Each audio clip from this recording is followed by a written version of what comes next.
this was Southern rap. Yes. And you had a little bit Kilo Ali, you had a little the Kilo. Yeah. But this was the first time on a major stage.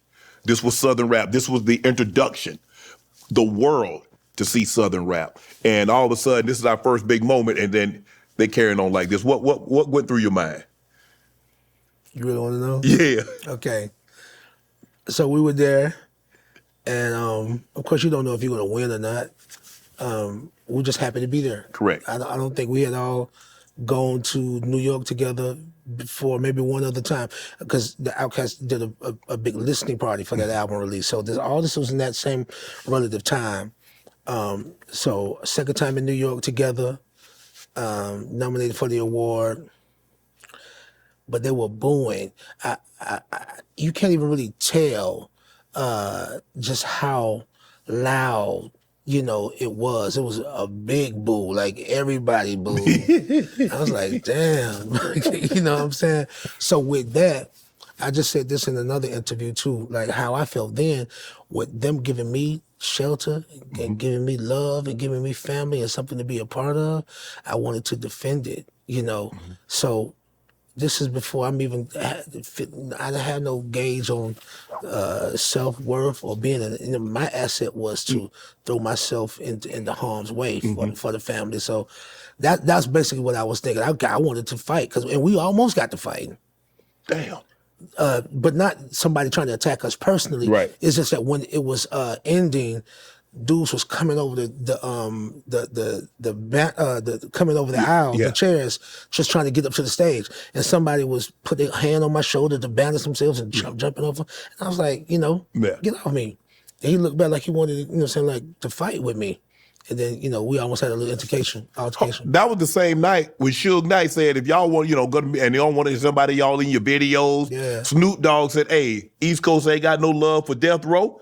Damn, there's a lot going on that night. It was tension. You see, Lo?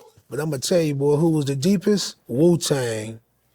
Wu-Tang was the deepest. I know it was 150 of them. Did nobody want no problem with Staten Island that night, for sure.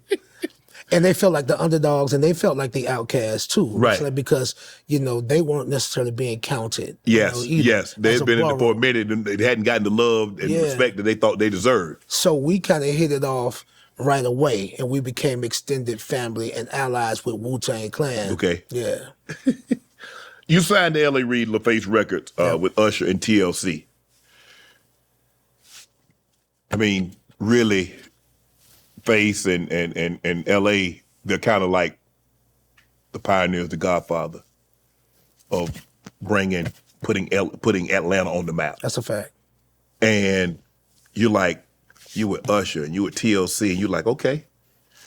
What was it about that LA saw in you that says, you know what, bro, you could be solo. You're gonna have to do this on your own.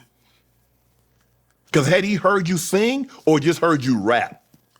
Or had you did anything for him to lead him to believe that, you know what, bro, he can sing R&B, he can sing. And I'm glad you're asking me this question. L.A. Reid, and I call him Godfather to this day. Yeah. I'm not going to say that he was partial to me. He was partial to us. Mm-hmm. I think that he may have had some conversation with whomever as someone giving him context about what it was I was, aspiring to do for going forward. Okay. But this is his job to be able to pinpoint and identify with, you know what I mean? Yes. And he was like, you definitely got something special. And I just think we had something kindred amongst us because we're both Geminis, so and maybe he took a liking to me like that. And then, but L.A. Reid, I got to just also thank him publicly too, because he took great care of me.